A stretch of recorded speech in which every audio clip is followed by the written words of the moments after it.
மேடையில் அமர்ந்திருக்கும் பெரியவர்களுக்கும் மேடை முன் அமர்ந்திருக்கும் பெரியவர்களுக்கும் அன்பு மாணவ செல்வங்களுக்கும் என் முதற்கண் வணக்கத்தை தெரிவித்துக் கொள்கிறேன். பரிசு பெற காத்திருக்கும் மாணவர்கள் அனைவருக்கும் எனது முதற்கண் வாழ்த்துக்கள். அதாவது இந்த programme is towards education. So education அப்படின்னா என்ன அப்படின்னு எஜுகேஷனுடைய மீனிங்கை கொஞ்சம் ஸ்டூடெண்ட்ஸ்க்காக. ஸோ எஜுகேஷன் அப்படின்னா நம்ம for example Newton's first law of motion, Newton's second law of motion, integration, differentiation இதெல்லாம் படிச்சிருக்கீங்க இல்லையா? 12th ஸ்டாண்டர்ட் ஸ்டூடெண்ட்ஸ் படிச்சிருக்கீங்க. ஸோ இதெல்லாம் எஜுகேஷனா? இதெல்லாம் உங்களுக்கு ஒரு 10 வருஷம் கழிச்சு ஞாபகம் இருக்குமா? எனக்கு இல்லை. நானும் படிச்சிருக்கேன், ஆனால் எனக்கு இல்லை. ஸோ ஒரு 10-20 வருஷம் கழித்து நமக்கு என்னெல்லாம் ஞாபகம் இருக்கோ அதுதான் எஜுகேஷன். எங்கள் அத்தை செல்வி ஜெகதாம்பாள் அவங்க retired principal of Queen Mary's college and director of education எல்லாம் இருந்து ரிட்டையர் ஆனவங்க.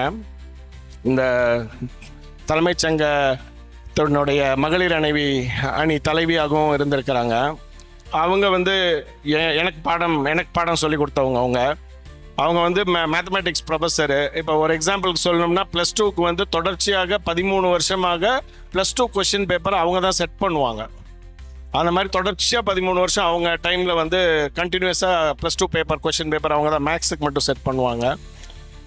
அவங்க எஜுகேஷன் என்னன்னு எனக்கு சொல்லி கொடுத்தது என்னென்னா, education is what you carry after you complete your course of education, that which you carry to your grave அப்படின்வாங்க.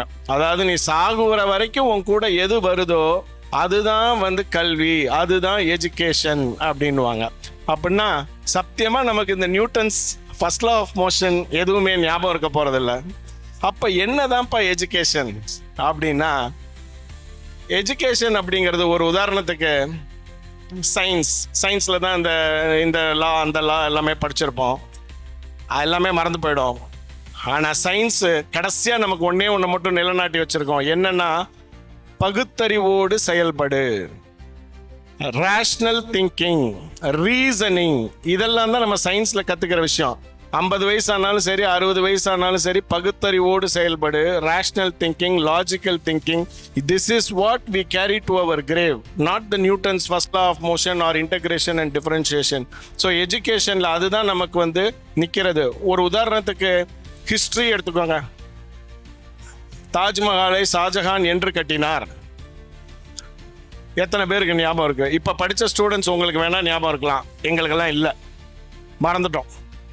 அக்பர் என்னைக்கு முதல்ல போர் தொடுத்தார், எந்த வருஷம் ஞாபகம் இல்லை. அப்புறம் எதுக்கு அந்த ஹிஸ்ட்ரியை படித்தோம்? ஞாபகம் இல்லை, அதை எதுக்கு படித்தோம்? மறந்துட்டோமே. அப்படின்னா ஹிஸ்ட்ரி நமக்கு என்ன கற்றுக் கொடுக்குது அப்படின்னா, நம்ம குடும்ப வரலாறு, நம்ம குடும்ப ஹிஸ்ட்ரி. உங்கள் அப்பா அம்மா கிட்ட போய், உங்கள் தாத்தா பாட்டிக்கிட்ட போய் நம்ம வரலாறு என்ன, நம்ம குடும்ப வரலாறு என்ன, நம்ம தாத்தா பாட்டி எப்படி இருந்தாங்க, நம்ம கொள்ளு தாத்தா பாட்டி எப்படி இருந்தாங்க அப்படிங்கிறத நீங்கள் கேட்டு கற்றுக்கிட்டு அந்த ஹிஸ்ட்ரியை ஞாபகம் வச்சுக்கிறதுக்கு தான் அந்த ஹிஸ்ட்ரிங்கிற சப்ஜெக்ட். ஸோ இது மாதிரி கல்வியில் என்னென்ன கொண்டு வரோம். ஃபார் எக்ஸாம்பிள் ஒரு 9 o'clock ஸ்கூலில் ஆரம்பிக்குது அப்படின்னா 9 o'clock கரெக்டாக நம்ம வரணும். அதுலேருந்து என்ன கற்றுக்குறோம்? பங்க்சுவாலிட்டி. ஸோ இந்த மாதிரி ஒரு டிசிப்ளின். ஒரு யூனிஃபார்ம் எதுக்கு போடுறோம்? எல்லாரும் ஒரே சீராக வரணுங்கிற ஒரு டிசிப்ளின். ஸோ இந்த மாதிரியான விஷயங்கள் தான் we carry up to our grave. 9 o'clock programme means 9 o'clock வரணும், பங்க்சுவாலிட்டி. ஸோ இது என்னைக்கும் மறக்க மாட்டோம், நாங்களும் மறக்கல அதை. ஆனால் உள்ளுக்குள்ளே இருக்கிற விஷயங்களை மறந்துருப்போம். ஆனால் எதெல்லாம் மறக்காமல் கொண்டு போகிறோமோ அதுதான் கல்வி அப்படிங்கிறதான் அதனுடைய மீனிங். அடுத்து 10th ஸ்டாண்டர்ட் ஸ்டூடெண்ட்ஸ்க்கு ஒரே ஒரு சின்ன பாயிண்ட்டு. இப்போ இங்கே எல்லாம் அவார்டு வாங்குறதுக்கெல்லாம் நிறைய பேர் காத்துட்ருக்குறீங்க. அடுத்து நீங்கள் 2 வருஷம் கழித்து 12th எழுத போகிறீங்க. 12th ஸ்டாண்டர்ட் ஸ்டூடெண்ட்ஸ் உங்களுக்கு பின்னாடி அங்கே உட்காந்துருக்குறாங்க, மஞ்சள் கவுன் போட்டு பார்த்துட்ருக்குறீங்க. ஸோ நீங்கள் நாளைக்கு 12th 2 years கழித்து எழுதும்போது எல்லாரும் அந்த ஃபஸ்ட்டு மார்க் என்னவோ அதை பீட் பண்ணி வாங்குற அளவுக்கு நீங்கள் எல்லாரும் நல்லா படிக்கணும். பண்ணலாமா? இதை நீங்கள் பார்த்துட்ருக்கிறது ஒரு 160 ஸ்டூடெண்ட்ஸ் 10th ஸ்டாண்டர்டில் இருக்கிறீங்க, பார்த்துட்ருக்கிறீங்க. லைவில் நிறைய பேர் பார்த்துட்ருப்பாங்க. அவங்களும் அதை பார்த்துட்டு அவங்களும் நல்லா அந்த போட்டிக்கு தயாராகி நல்லா 12th ஸ்டாண்டர்டில் படித்து நல்ல மார்க் வாங்குறதுக்கு உண்டான முயற்சிகளை எடுக்கணும். இப்போ ஸ்டூடெண்ட்ஸை விட்டுட்டு பேரண்ட்ஸ்க்கு ஒரு சின்ன ஒரே ஒரு பாயிண்ட். இப்போ நான் பேரண்ட்ஸ்கிட்ட பேச போகிறேன், அதனால ஸ்டூடெண்ட்ஸ் எல்லாம் கவனிக்க வேண்டாம். கொஞ்சம் மொபைல் இருந்தால் எடுத்து அப்படியே நோண்டுங்க. உண்மைதான், ஸ்டூடெண்ட்ஸ் இதை கவனிக்க வேண்டாம், பேரண்ட்ஸுக்காக மட்டும் பேச. ஸோ பேரண்ட்ஸ்க்கு என்ன ஒரே ஒருனா, இப்போ நம்ம உங்கள் பசங்கள்லாம் வந்து அவார்டெல்லாம் வாங்க போகிறாங்க, எல்லாம் காத்துட்ருக்குறாங்க. உங்களுக்கெல்லாம் நிறைய பேருக்கு தெரிஞ்சிருக்கும், ஒரு வரன் தேடுறது அப்படிங்கிறது, வரன் தேடும் படலம் அப்படின்னா அது ரொம்ப ஒரு சிரமமான விஷயம். இன்னைக்கு எல்லாம் போயிட்டு பல திருமண மாலை மணமாலை நிகழ்ச்சிகள் நடக்குது, மேட்ரிமோனி வெப்சைட்ஸ் இருக்கு, எப்படியோ பண்றோம், சொந்தக்காரங்கிட்ட தெரிஞ்சவங்ககிட்ட சொல்லி வச்சு பார்க்குறோம். ஸோ ரொம்ப வந்து இந்த வரன் தேடுறது வந்து ரொம்ப சிரமமாயிட்டே இருக்கு. எல்லாரும் 1-2 பிள்ளைங்க தான் இருக்கிறாங்க, பட் ஸ்டில் அதுக்கு உண்டான சிரமங்கள் வந்துகிட்டே இருக்கு. இப்போ இது வந்து ஒரு collateral benefit for the parents. It's a collateral benefit. அப்படின்னா இப்போ வந்து இன்னொரு 10 வருஷம் கழிச்சு உங்கள் ஸ்டூடெண்ட்ஸ்க்கு, உங்கள் மாணவர்களுக்கு, உங்கள் பிள்ளைகளுக்கு நீங்கள் வரன் தேட போவீங்க. 10 வருஷம் கழிச்சு வரன் தேட போகும்போது இப்போ இருக்கிற சூழ்நிலைகள் மெதுவாக மாறி, நீங்கள் எவ்வளோ பவுன் போடுறீங்க, எவ்வளோ பவுன் கொடுக்குறீங்க, கேட்குறீங்கிற சப்ஜெக்ட்லாம் மெதுவாக காலமாயிடுச்சு. அந்த சப்ஜெக்ட்லாம் போயிடுச்சு. உங்கள் பிள்ளை எவ்வளோ படிப்பறிவோடு இருக்குது, என்ன மார்க் வாங்குச்சு, உங்கள் பையன் என்ன மார்க் வாங்கினாங்க, அப்போ எங்கள் பிள்ளைய கொடுக்கலாமா, நல்ல படிப்பில் சிறந்த பையனுக்கு தான் என் பொண்ணை கொடுக்கணும், நல்ல படிப்பில் சிறந்த பொண்ணை தான் நாங்கள் கல்யாணம் பண்ணணும் என் பையனுக்கு, அப்படிங்கிற ஒரு சூழ்நிலைகள் ட்ரெண்டு மாறிக்கிட்டே இருக்கு. இப்போ அந்த ட்ரெண்டு மாறுற சூழ்நிலையில் 2026 நம்ம ஜாதி ஜனத்திலேயே முதல் 100 மாணவர்கள் யார் அப்படின்னா, வெப்சைட் போய் தட்டி பார்த்தா உங்கள் பேர், உங்கள் மகனோட பேரோ உங்கள் மகளோட பேரோ அப்படியே அங்கே இருக்கும். என்ன வீடு குளங்கிறது முதற்கொண்டு அங்கே இருக்கும், அப்படியே தூக்கிடலாம். ஸோ வேலை வந்து எல்லாருக்கும் ரொம்ப ஈஸி ஆகிடும். ஸோ உங்கள் பிள்ளைகளுக்கு ஒரு பெரிய டிமாண்ட் வரும் 5-10 வருஷம் கழிச்சு, நீங்கள் பார்க்க தான் போகிறீங்க. ஸோ இது வந்து ஒரு பெரிய கோலாட்ரல் பெனிஃபிட் ஃபார் த பேரண்ட்ஸ். நான் கவனிக்காதீங்கன்னு சொன்னப்போ தான் நல்லா கவனிச்சிட்டிங்கன்னு நினைக்கிறேன். சரி, கடந்த ஒரு 10 நாளாக வந்து நம்ம இந்த ரெஜிஸ்ட்ரேஷன் எல்லாம் க்ளோஸ் பண்ண பிறகு டெய்லி 10 ஃபோன் வருது. எங்கள் பையனை மிஸ் பண்ணிட்டீங்க, எங்கள் பொண்ணை மிஸ் பண்ணிட்டீங்க அப்படின்னு சொல்லி டெய்லி ஒரு 5-10 ஃபோன் வந்துக்கிட்டே இருக்கு. அதாவது அவங்க அந்த கட் ஆஃப் டைம்குள்ளே வந்து அவங்க அதை பண்ணலை, ரெஜிஸ்ட்ரேஷன் பண்ணலை, அந்த கட் ஆஃப் டைமை மீறி போயிட்டாங்க, அதனால் அவங்க அதை பண்ணலை. அதுக்கப்புறம் நம்மளால் அதை ஒன்றும் பண்ண முடியல, ஏன்னா கட் ஆஃப் டைம் முடிஞ்சு நம்ம ரேங்க் எல்லாம் போட்டு வெளியில் விட்டாச்சு, அதுக்கப்புறம் ஒன்றும் பண்ண முடியல. அதனால் என்னுடைய தாழ்மையான வேண்டுகோள் என்ன அப்படின்னா, இந்த வாட்ஸ்அப் குரூப்பில் எல்லாரும் இருக்கிறீங்க, அதில் அப்படியே இருங்க. ஏன்னா அடுத்தடுத்து தலைமைச் சங்கத்தின் நிகழ்வுகள் என்னென்ன அப்படிங்கிறத அதில் போட்டுக்கிட்டே வருவோம். அந்த குரூப்பில் வந்து தேவையில்லாத விஷயங்கள், காலை வணக்கம், மாலை வணக்கம், ஹாப்பி பர்த்டே இதெல்லாம் போட மாட்டோம். ஸோ ஜங்காக அந்த குரூப் இருக்காது. அந்த குரூப்பில் தேவையான விஷயங்கள் மட்டும்தான் வரும், நம்ம கம்யூனிட்டி சார்ந்த விஷயங்கள் மட்டும்தான் வரும். ஸோ அவசியம் அந்த குரூப்பில் இருங்க. ஏன்னா நாளைக்கு ஃப்யூச்சரில் திருப்பி அடுத்த வருஷம் இதெல்லாம் போடும்போது ஆட்டோமேட்டிக்காக நீங்கள் வந்து அதை வந்து ஃபார்வர்ட் பண்ணலாம். நெக்ஸ்ட் இயர் ஸ்டூடெண்ட்ஸ்க்கு பெனிஃபிட் ஆகும். இப்போ இருக்க 10th ஸ்டாண்டர்ட் ஸ்டூடெண்ட்ஸ்க்கே நாளைக்கு 12th வரும்போது கூட பெனிஃபிட் ஆகும். ஸோ நிறைய பேருக்கு அது வெளியில் யூஸ்ஃபுல்லாக இருக்கும். அதனால் குரூப்பை விட்டு வெளியே போகாதீங்க, அதை மெயின்டைன் பண்ணிட்டீங்கன்னா நல்லது.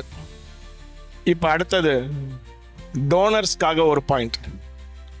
டோனர்ஸ் கிட்டத்தட்ட ஒரு 75-80 பேர் இருக்கிறாங்க டோனர்ஸில்.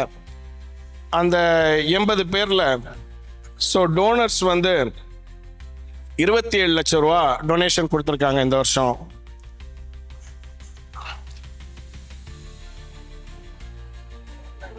₹1000 ஆரம்பித்து ₹1,00,000 வரைக்கும். நாங்கள் வேணும்னே ₹1,00,000 மேலே வாங்கலை, ஏன்னா நிறைய பேர் பார்ட்டிசிபென்ட்ஸ் வரணும் அப்படிங்கிறது தான் நோக்கம். அதனால் வந்து 1 lakh கட் ஆஃப் பண்ணிட்டோம். இப்போ இந்த டோனர்ஸ் கொடுத்த பணம் எங்கே போச்சு? அஃப்கோர்ஸ் கணக்கெல்லாம் வரும், எவ்ரி லாஸ்ட் 2-3 இயர்ஸ் பார்த்துட்டு தான் இருக்கிறீங்க.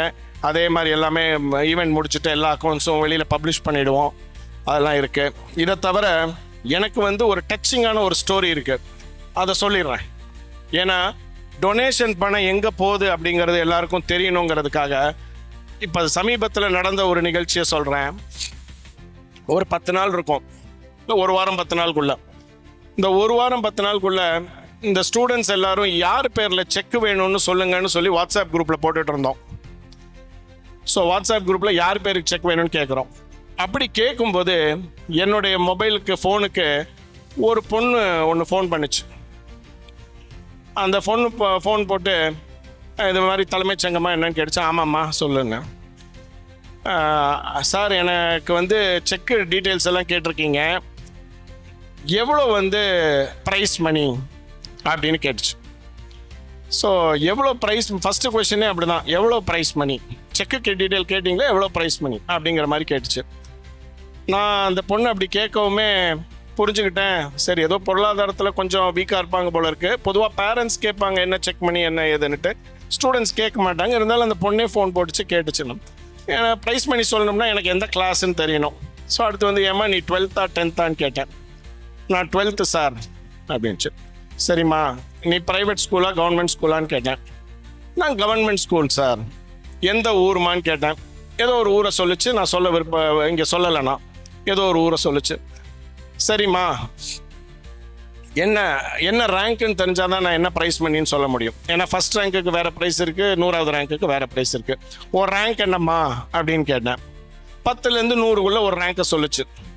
சொன்னோன்னே உனக்கு வந்து 5000 rupees ப்ரைஸ் மணி இருக்கு அப்படின்னு சொன்னேன். சொன்னதுக்கப்புறமா அந்த பொண்ணு நெக்ஸ்ட் டோனில் வந்து கொஞ்சம் ஒரு உற்சாகம் தெரிஞ்சது.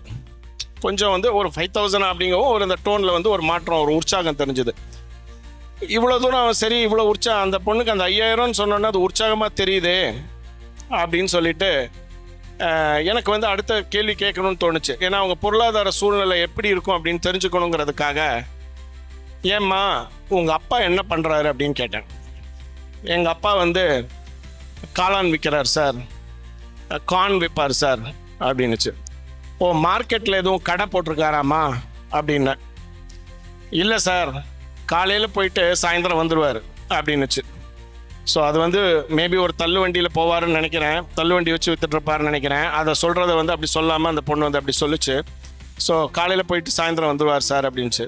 ஸோ அந்த பொருளாதார சூழ்நிலை வந்து கொஞ்சம் குறைவாக இருப்பது கொஞ்சம் புரிஞ்சுது அந்த பொண்ணு பேசுகிறதுல இதில் வச்சுட்டு.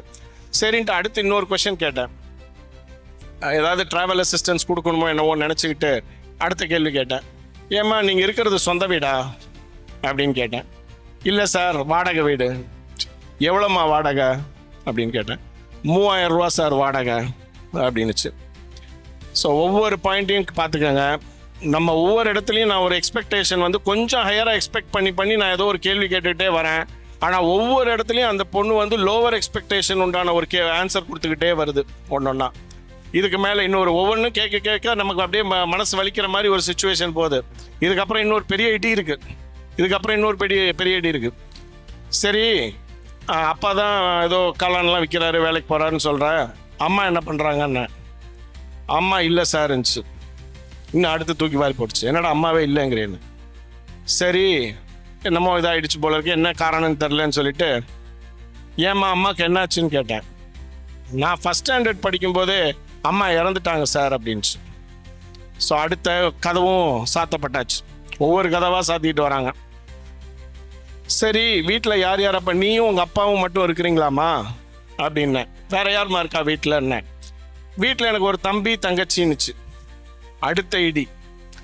ஸோ 3 பிள்ளைகள், ஒரு தகப்பனார், அவர் செய்யும் தொழில் என்னன்னு பார்த்துக்கோங்க.